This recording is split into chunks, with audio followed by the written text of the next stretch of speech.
출애굽기 8장 1절에서 15절까지의 말씀을 한 절씩 교대로 봉독하겠습니다. 여호와께서 모세에게 이르시되 너는 바로에게 가서 그에게 이르기를 여호와의 말씀에 내 백성을 보내라. 그들이 나를 섬길 것이니라. 내가 만일 보내기를 거절하면 내가 개구리로 너의 온 땅을 치리라. 개구리가 나일강에서 무수히 생기고 올라와서 네 궁과 네 침실과 네 침상 위와 네 신하의 집과 네 백성과 네 화덕과 네 떡 반죽 그릇에 들어갈 것이며 개구리가 너와 네 백성과 네 모든 신하에게 기어 오르리라 하셨다 하라. 여호와께서 모세에게 이르시되 아론에게 명령하기를 네 지팡이를 잡고 네 팔을 강들과 운하들과 못 위에 펴서 개구리들이 애굽 땅에 올라오게 하라 할지니라. 아론이 애굽 물들 위에 그의 손을 내밀매 개구리가 올라와서 애굽 땅에 덮이니 요술사들도 자기 요술대로 그와 같이 행하여 개구리가 애굽 땅에 올라오게 하였더라. 바로가 모세와 아론을 불러 이르되 여호와께 구하여 나와 내 백성에게서 개구리를 떠나게 하라. 내가 이 백성을 보내리니 그들이 여호와께 제사를 드릴 것이니라. 모세가 바로에게 이르되 내가 왕과 왕의 신하와 왕의 백성을 위하여 이 개구리를 왕과 왕궁에서 끊어 나일강에만 있도록 언제 간구하는 것이 좋을는지 내게 분부하소서. 그가 이르되 내일이니라. 모세가 이르되 왕의 말씀대로 하여 왕에게 우리 하나님 여호와와 같은 이가 없는 줄을 알게 하리니 개구리가 왕과 왕궁과 왕의 신하와 왕의 백성을 떠나서 나일강에만 있으리이다 하고 모세와 아론이 바로를 떠나 나가서 바로에게 내리신 개구리에 대하여 모세가 여호와께 간구하매 여호와께서 모세 말대로 하시니 개구리가 집과 마당과 밭에서부터 나와서 죽은지라. 사람들이 모아 무더기로 쌓으니 땅에서 악취가 나더라. 그러나 바로가 숨을 쉴 수 있게 됨을 보았을 때 그의 마음을 완강하게 하여 그들의 말을 듣지 아니하였으니 여호와께서 말씀하신 것과 같더라. 아멘. 네, 하나님의 말씀입니다.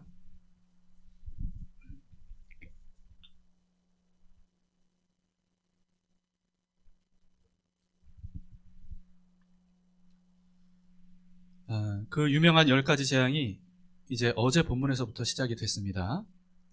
10가지 재앙은요, 단순한 재앙이 아닙니다. 의미와 목적이 있는 재앙들이었죠. 그 대표적인 2가지 의미와 목적을 꼽자면 이 재앙들을 통해서 이집트에서 숭배하던 여러 신들이 얼마나 헛된 신인가, 가짜인가 라고 하는 것을 폭로하는 것이고요. 또 2번째는 오직 여호와 하나님만이 모든 만물을 다스리시는 주권자 하나님, 진짜 신이다 라고 하는 것을 알려주시는 이 2가지 의미와 목적이 있는 재앙들이었습니다.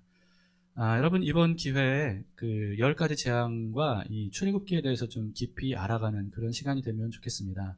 성경 전체를 여러분들이 읽어보셨는지 모르겠는데요. 그렇다면 출애굽기가 성경 전체를 이해하는 데 얼마나 중요한 성경인지를 여러분들이 아실 겁니다. 그러니까 이번 기회에 여러분들이 꼭 출애굽기 한 절 한 절 이 의미들을 깊이 새겨보시길 바라고요. 오늘 은혜를 제가 또 계속 올려드리고 있으니까 이번 기회에 하루하루 조금씩이라도 시간을 내서 한번 정복해 보시길 바랍니다. 어제 본문부터 좀 말씀을 드려야 될 것 같아요. 어제 본문에 첫 번째 재앙이 있었죠. 나일 강물들이 모두 피로 변하는 그런 이적이었습니다. 진짜 피로 변했을까요? 아니면 조류에 의한 적조 현상이었을까요? 대부분 이제 적조 현상으로 봅니다. 어쨌든 색깔만 붉어졌던 게 아니라 물고기들이 다 죽어서 막 둥둥 떠오를 정도로 그렇게 오염되었다는 것이고, 그리고 악취가 날 정도였다는 거죠. 사실 그 마지막 10번째 재앙을 제외한 9가지 재앙들은 여러분들이 보시면 아시겠지만 사실 현대에도 심심치 않게 발생되는 자연재해들입니다. 그러면은 그 당시 이런 이집트에 있었던 재앙들도 그냥 일반적인 자연재해가 아니냐 이렇게 생각할 수 있을지 모르겠는데요. 그렇지 않다는 것을 우리는 성경을 통해서 증거들을 볼 수가 있습니다. 첫 번째 이유는 뭐냐 하면 재앙의 규모와 강도가 일반 재해와는 비교할 수 없다는 거죠. 전무후무할 정도라고 하는 겁니다. 일부 지역이 아니라 이집트 전 지역에 내려진 광범위한 재앙이었고요. 그리고 또 유래를 찾아볼 수 없을 정도로 강도가 심한 그런 재앙들이었어요. 두 번째 이유는요, 10가지 재앙 아니겠습니까? 그 중에 세 번째 재앙 때부터 오로지 이스라엘 백성들이 거주했던 고센 땅만 재앙이 없었어요. 근데 그것도 우연이라고 볼 수 있지 않는가?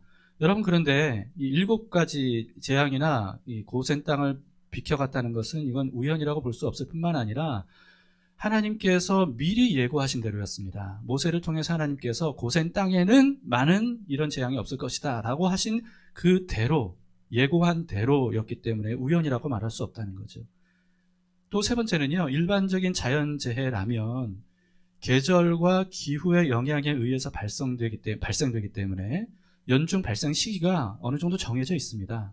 뭐 봄에 대부분 일어나는 자연재해, 뭐 가을에, 뭐 여름에, 겨울에 이렇게 정해져 있는데, 이집트 재앙은 그와 상관없이 발생됐을 뿐만 아니고요, 그것도 이런 재앙들이 한꺼번에 연이어서 이집트를 뒤덮었다는 거예요.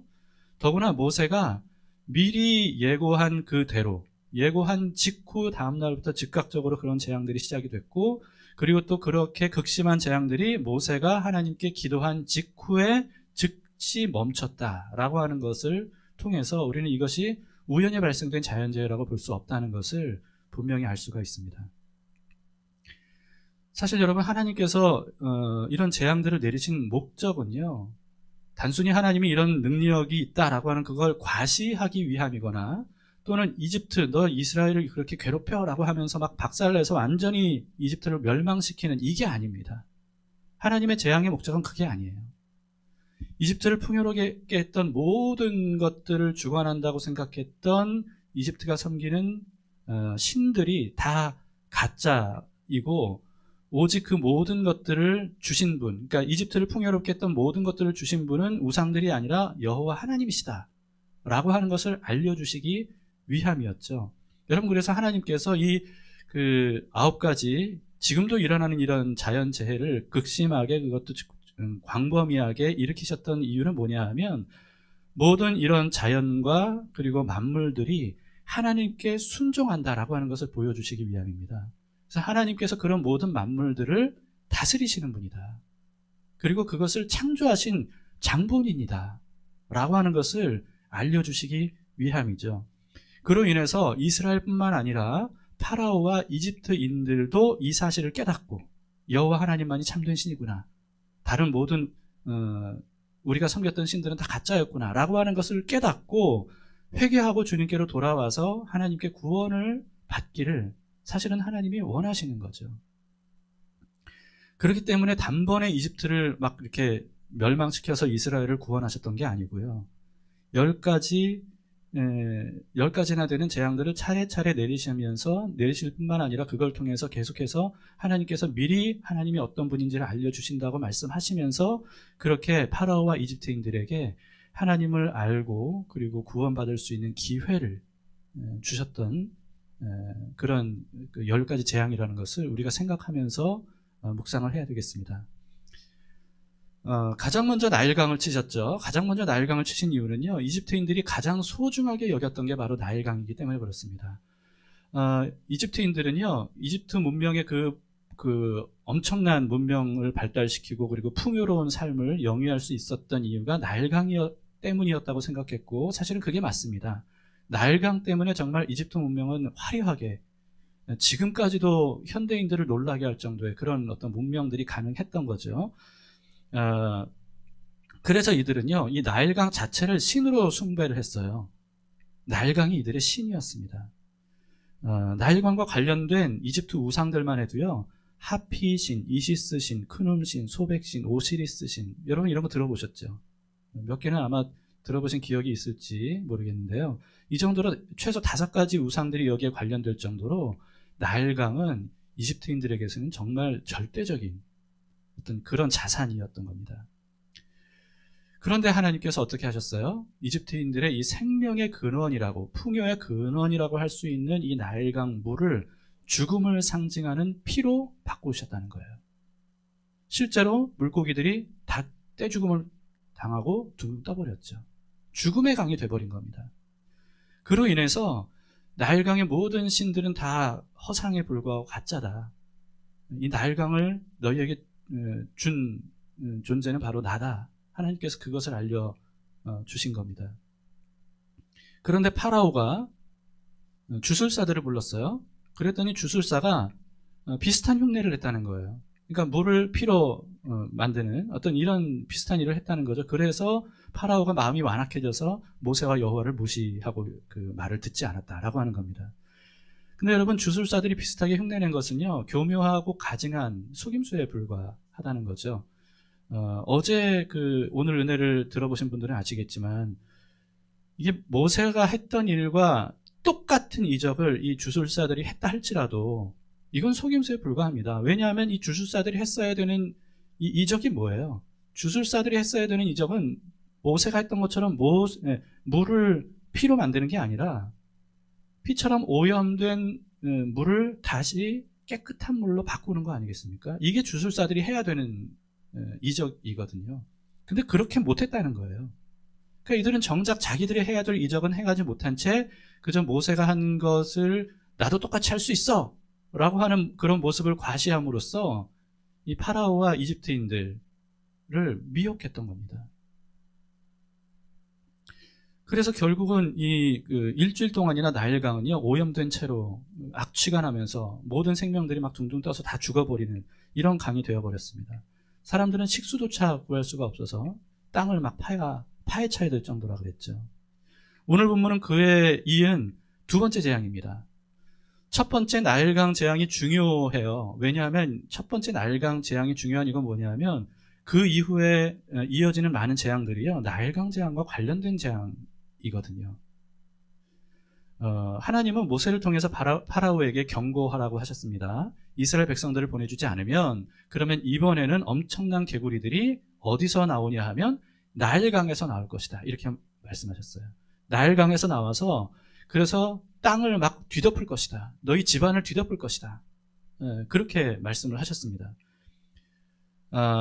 본래 나일강은요, 가을에 이 강이 완전히 범람을 한대요. 그래서 넓은 지역을 물로 가득 채우는 거죠. 그리고는 그 물이 싹 빠지잖아요. 그러면 충분히 땅을 적시고 물러간 나일강 물로 인해서 그 땅들이 비옥한 땅이 되는 겁니다. 그래서 이제 나일강 유역이 그렇게 비옥한 지역이 되는 거거든요.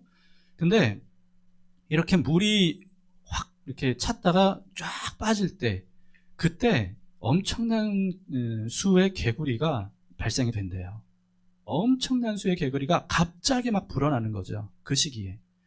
그러니까 이걸 본 이집트인들이 막 셀 수도 없을 정도의 이런 그 개체수로 늘어나는 이 개구리를 보면서 이거는 번영이다. 이거는 다산이다. 여러분, 요즘에는 우리나라 같은 경우는 가급적 아기를 안 낳으려고 하지만요, 이 당시만 해도 이 아기를 많이 낳는 게 이게 복이었거든요. 다산의 축복. 그래서 번영과 다산의 복이라고 여겨서 그것을 또 신으로 여겼어요. 숭배했어요. 개구리를. 그래서 여러분, 헤케트 신이라고 들어보셨습니까? 헤케트 신이라고 아마 들어보신 분들이 있을 것 같은데요. 개구리 형상의 여신입니다. 그러니까 머리는 개구리 모습이에요. 그리고 몸은 사람 몸이고. 그래서 여러분 한번 저 PPT 한번 보여주실래요? 예. 저 이제 유적지에 이제 저런 게 있는데 머리가 개구리예요. 몸은 이제 번영과 다산을 주는 그런 여신으로 섬겼던 거죠. 나일강의 수호신인 크놈 신의 부인으로 알려져 있다고 합니다. 그러니까 이게 아마 그 개구리들이 나일강에서 막 불어나기 때문이 아닌가 싶어요. 거기서 번영하니까. 그러니까 나일강과 뭔가 이렇게 깊은 연관이 있다. 그래서 부인으로.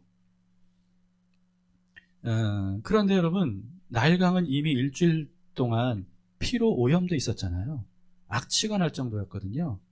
생명이 살 수가 없는 상태였거든요. 그런데도 불구하고 개구리들의 수가 급격하게 증가를 했던 겁니다. 뿐만 아니고 나일강, 원래 정상적이라면 개구리들이 나일강에만 몰려 있어야 되거든요. 그런데 나일강을 떠나서 막 이렇게 마을로 올라온 거예요. 집으로 들어가는 거예요. 사람들이 사는 집으로 막 공격해서 들어갑니다.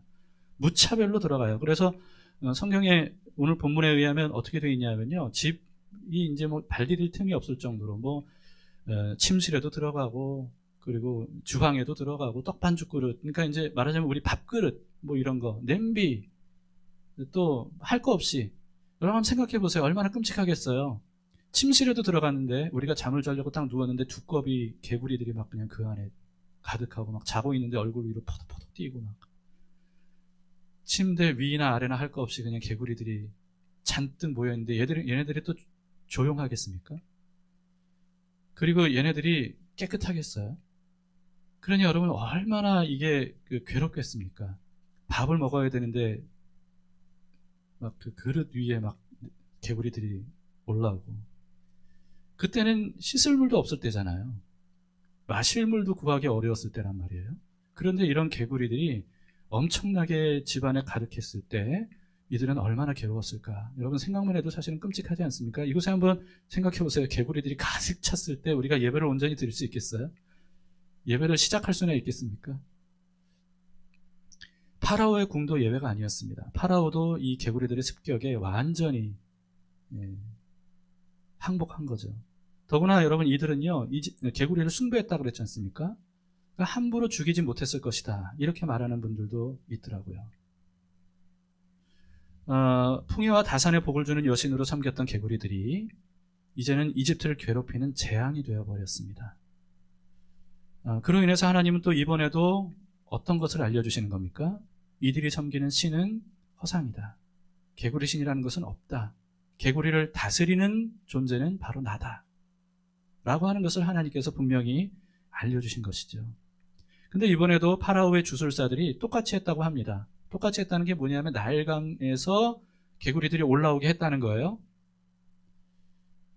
참, 이게 좀 모르고 보면 와, 이 사람들도 어떻게 이런 능력을 할 수 있지? 이렇게 생각이 되지만 알고 보면 진짜 웃긴 거예요.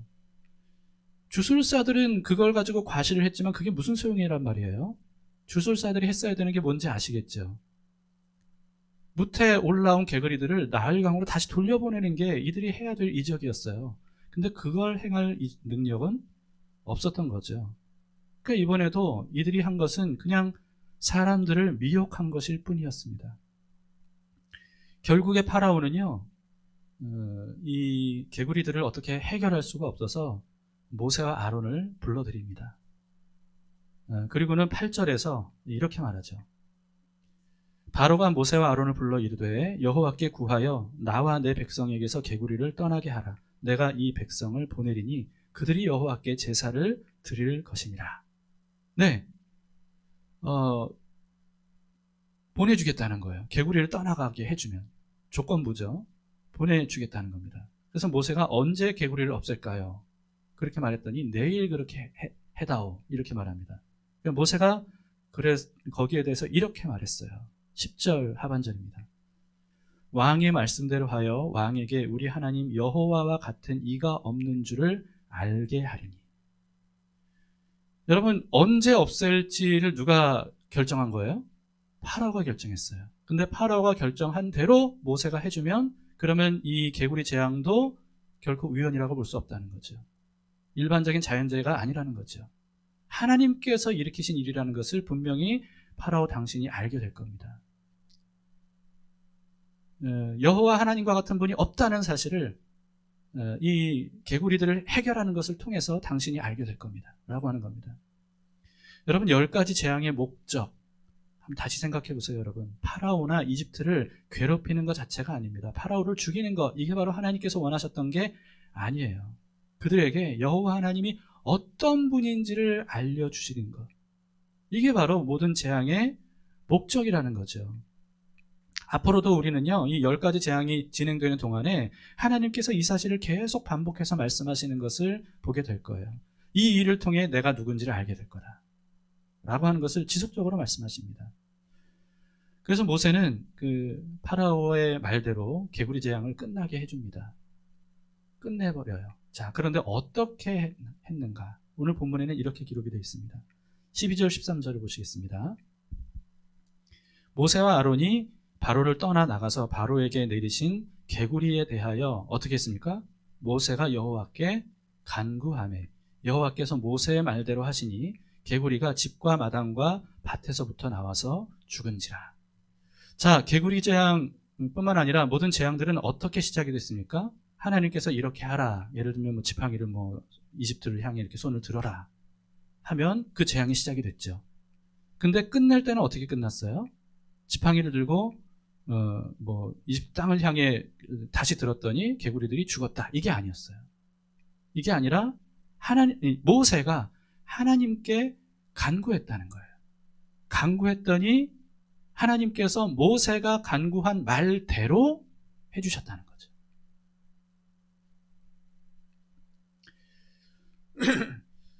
이번뿐만 아니고요. 네 번째 재앙인 파리 재앙 때도 이 동일한 내용들이 기록이 되어 있습니다. 파리 재앙을 해결할 때 모세가 여호와께 간구했더니 여호와께서 모세의 말대로 해주셨다. 이렇게 되어 있거든요. 여러분 이것을 보건대 이번 이 두 경우뿐만 아니고요. 나머지 재앙들도 이런 패턴으로 하나님께서 해결해 주신 것이 아닌가 이렇게 생각해 볼 수 있습니다. 다만 두 번만 기록이 된 것일 뿐이겠죠. 각 재앙을 일으키실 때는 하나님께서 모세에게 파로에게 가서 미리 예고하라 라고 명하셨고 모세는 그 말씀대로 그냥 그대로 전했습니다. 파로에게 가서. 그리고 하나님께서 그 다음에 어떻게 하라고 하셨어요? 재앙을 내릴 때 이렇게 하라. 예를 들면 지팡이를 쳐라, 던져라, 또는 들어라, 이런 식으로 그렇게 하라고 해서 모세가 그 말씀하신 그대로 그랬더니 당대 최강국이었던 이집트가 감히 대항할 수 없을 정도의 엄청난 재앙들, 이 재앙이 이집트 전역을 뒤덮었다는 거죠. 여러분, 하나님께서 모세에게 하라고 하신 것은 그 자체로는 전혀 어려운 게 아니었습니다. 너 가서 이렇게 말해. 파라오에게 이렇게 말해. 이렇게 하라고 말하면 된다. 그거 전하는 거, 그거 자체 어려운 거 아니잖아요. 그렇죠? 그리고 재앙을 일으킬 때 넌 이렇게 하면 돼. 지팡이를 높이 들어라. 지팡이 높이 드는 거 어려운 일인가요? 어렵지 않죠. 그런데 모세가 하나님께서 전하라고 하시는 대로 또 하라고 하시는 대로 그대로 했을 때 하나님께서 그 일들을 직접 이루셨던 겁니다. 모세가 한 일 자체는 모세가 아니어도 누구든지 할 수 있는 일이었어요. 그런데 그렇다고 해서 모세가 아닌 사람이 하나님의 명령을 받지도 않았는데 지팡이를 들고 아무리 손을 들고 내리치고 지팡이로 어떤 짓을 한다 할지라도 이런 일들은 일어나지 않을 겁니다. 그런데 하나님께서 모세에게 하신 대로 모세가 했을 때 그런 놀라운 일들이 일어났던 거예요. 사람의 능력이 아니라는 거죠. 하나님께서 하신 일이라는 겁니다. 여러분, 중요한 것은 뭐냐 하면요, 모세는 하나님께서 하라고 하시는 대로 순종했다는 겁니다. 그랬더니 놀라운 일을 하나님이 일으키셨다는 거죠. 만약에 하나님께서 말씀하시지도 않은 이적을 모세가 이번엔 개구리 재앙이 좋겠어, 개구리 재앙을 내려야지 라고 하면서 지팡이를 높이 들었다면 개구리 재앙이 일어났을까요? 또는 하나님께서는 이번에는 손을 높이 들어서 개구리가 나오게 할 거다, 그러니까 개구리 재앙을 일으켜라 라고 했는데 모세가 그보다는 이번에는 이 재앙이 좋을 것 같아, 그래가지고 지팡이를 높이 들고 이 재앙을 막 이렇게 내리려고 했다면, 그러면 그 일들이 일어났을까요? 아무런 일도 일어나지 않았을 겁니다. 여러분, 그 모든 능력은 모세에게 있는 것이 아니라 오직 하나님께 있었던 거죠. 그 모세가 탁월하고 모세가 뛰어나서가 아니라 모세를 통해 일하시는 하나님께서 전지전능하신 분이었기 때문에 그렇다는 겁니다. 그래서 여러분, 그 모세는요, 자신의 위대함을 나타내는 게 목적이 아니었어요. 하나님이 얼마나 위대하신 분인지를 나타내는 것이 목적이었습니다. 그러려면 모세가 할 일은 뭐예요? 모세가 할 일은 뭡니까? 하나님께서 말씀하신 대로 순종하는 거였어요. 그랬더니 하나님께서 모세의 순종을 통해서 하나님이 하실 일들을 하셨던 거죠. 그랬더니 재앙을 거두실 때는 어떻게 했다는 겁니까? 재앙을 거두실 때는 모세가 간구한 대로 해주셨어요. 하나님, 오늘입니다. 오늘 이 재앙을 멈춰주세요 라고 하면 하나님께서 그래, 알았다, 네 말대로 하마 하고는 응답해 주셨다는 겁니다. 이런 패턴이 반복되면서 모세가 파라오와 이집트인들에게 신 같은 존재로 위대하게 여겨졌다는 겁니다. 모세가 자신을 위대하게 한 게 아니었어요. 모세는 단순히 하나님이 하라고 하시는 대로만 순종했을 뿐이에요. 그런데 이 패턴을 통해서 하나님께서 모세를 신처럼 위대하게 보이도록 해주셨던 거죠. 오늘날 한국교회에 능력을 행하는 사람들이 많이 있습니다. 능력을 행한다 그러면 대부분 은사들을 우리는 떠올리죠. 병을 고치고 막 기적을 일으키고 막 아무튼 그런 일들을 우리가 떠올리는데 그것도 당연히 능력이죠. 당연히 능력인데 그것뿐만 아니고요.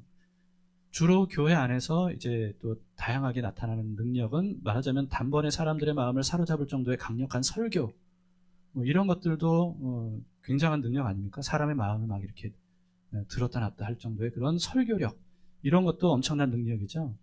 그런 사람들에게 많은 사람들이 몰립니다. 기적을 행하거나 능력을 설교를 기가 막히게 하거나 아무튼 이런 능력, 그런 사람들에게 사람이 몰려요. 그런데 여러분, 그럴 때 반드시 분별하지 않으면 안 됩니다. 그런 능력으로 자신의 위대함을 스스로 나타내려고 하는 건 아닌지, 과연 그 사람이 하나님을 나타내는 것인지. 근데 여러분, 이것을 그 사람은 늘 하나님께 영광을 말하고 하나님께 감사를 말하고 예수 그리스도의 십자가를 말하고 그러니까 그 사람은 하나님의 사람이야, 하나님의 권능으로 이런 일을 행하는 거야 라고 또 말하기도 어렵습니다. 왜냐하면요, 말로는 하나님을 거론한다 할지라도 실제로 자신을 높이는 사람들이 많이 있거든요. 그것을 그러면 어떻게 파악해야 되느냐? 어떻게 파악해야 될까요? 능력을 행하는 그 사람이 아니고요, 그 사람의 영향을 받는 사람들을 보면 알 것 같아요. 그 사람의 영향을 받는 사람, 그 사람의 영향을 받는 사람이 그 능력을 행하는 그 사람을 절대시하고, 그 사람의 말이라면 무조건 무슨 말을 해도 아멘이라고 하고, 그 사람이 어떻게 하자 그러면 무조건 하는 그런 추종자들이라면 여러분, 그 능력을 행하는 사람은 하나님의 사람이라고 볼 수 없을 겁니다. 오늘날에도 이런 위험한 능력을 행하는 사람들이 얼마나 많은지 몰라요. 사람들을 자기 마음대로 막 쥐락펴락 하는 거예요. 해서는 안 되는 짓들을 막 하게 하고요. 여러분, 오늘날 그 교회 안에 목회자 성폭력 사건들이 얼마나 많이 있습니까? 근데 그런 일들을 할 때 어떻게 하는 거예요? 그러니까 목사가 말하는 걸 그냥 그대로 해야 된다고 생각하는 거예요, 이 사람들은. 네가 구원을 받으려면 나와 동침해야 돼. 하나님께서 그렇게 하라고 하셨어. 라고 하면 그걸 분별할 줄 알아야 되는데 분별을 못하는 겁니다. 그러니까 추종자들이 이 능력을 행하는 이 사람을 어떻게 생각하는가 라고 하는 것. 그러니까 그 사람을 높이고 그 사람을 위대하게 하고 그 사람을 절대적으로 여기는 어떤 이런 추종자들이라면 그 능력을 행하는 사람이 과연 하나님의 사람이라고 할 수 있을까요? 그럴 수 없다는 겁니다. 우리가 거기에 대해서 눈을 떠야 되는데 안타깝게도 그런 모습들이 한국교회에 너무나 많아요. 내가 추종하는 그 목사님 한 사람의 말 한마디에 모든 걸 다 거는 거예요. 그냥 그게 정말 하나님의 뜻인지 아닌지 분별을 못해요. 왜? 무조건 그 목사님이 맞다고 생각하니까. 그 목사님은 능력의 종이고 그 목사님은 하나님의 종이고 이렇다는 거죠. 그러나 분명히 분별할 수 있어야 된다는 겁니다. 이것은 또 다른 하나의 또 다른 우상이에요. 파라오와 이집트인들이 섬겼던 우상들처럼. 그런데 만약에 사람들이 능력을 행하는 그 사람으로 인해서 하나님을 정말 더 깊이 사랑하게 되고 이웃을 더 사랑하게 되고 섬기게 되고 그리고 말씀을 더 점점 깊이 알아가고 말씀에 깊이 빠져들고 그리고 예수님의 겸손과 온유를 닮아가고 있다면 능력을 행하는 그 사람은 하나님께 쓰임받는 사람이라고 해도 되지 않을까요? 아무리 놀라운 능력을 행한다 할지라도 여러분, 사람을 구원하는 능력은 그 사람에게 있는 게 아닙니다. 목사에게 있는 게 아니에요. 모세에게 있는 게 아닙니다. 하나님께 있는 거예요. 하나님만이 사람을 구원하실 수 있는 능력을 가지신 분이에요. 그렇기 때문에 하나님께 집중돼야 돼요. 하나님이 어떤 분인지를 알아야 돼요. 그래서 하나님께서 하나님 자신이 어떤 분인지를 알려주시기 위해서 사람을 불러서 사명을 주시는 겁니다. 근데 그 모든 사명들, 사람마다 각각의 사명들이 다르지만 그 모든 사명들의 목표는 하나예요. 하나님이 어떤 분인지를 알려주시는 거죠. 하나님이 어떤 분인지. 그래서 하나님이 어떤 분인지를 알려주지 못하는 능력자는 하나님의 사람이 아니라는 겁니다. 그러나 하나님이 어떤 분인지를 알려준다면 여러분, 그것을 통해서 사람들이 하나님을 알고 하나님으로 인해서 구원받게 되는 거죠. 모세에게 주신 사명도 마찬가지였습니다. 모세는 사명대로 하나님의 말씀에 순종했어요. 그로 인해서 하나님이 어떤 분인지를 모세를 통해 분명히 나타내 보여주실 수 있었던 거죠. 그랬더니 하나님께서 모세가 기도한 대로 해주셨다는 겁니다. 모세가 말한 대로 하셨다는 거예요. 여러분, 이렇게 하나님은 하나님께 순종하는 사람의 기도에 응답하십니다. 순종하는 사람의 기도에 응답하셔요. 그 사람이 하나님의 말씀과 뜻 안에 있기 때문이에요. 예수님께서 말씀하신 게 바로 그런 의미였습니다. 요한복음 15장 7절. 예수님께서 이렇게 말씀하셨죠.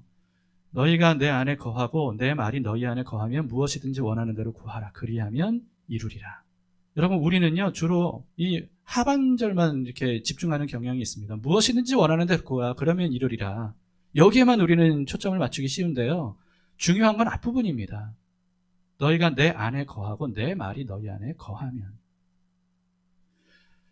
여러분, 그래서 우리는 기도 응답을 기도 응답을 원하면서도 하나님의 말씀에는 순종하려고 하지 않을 때, 그러면 이게 자꾸만 어긋나는 거예요. 아무리 기도해도 이게 어긋나는 거예요.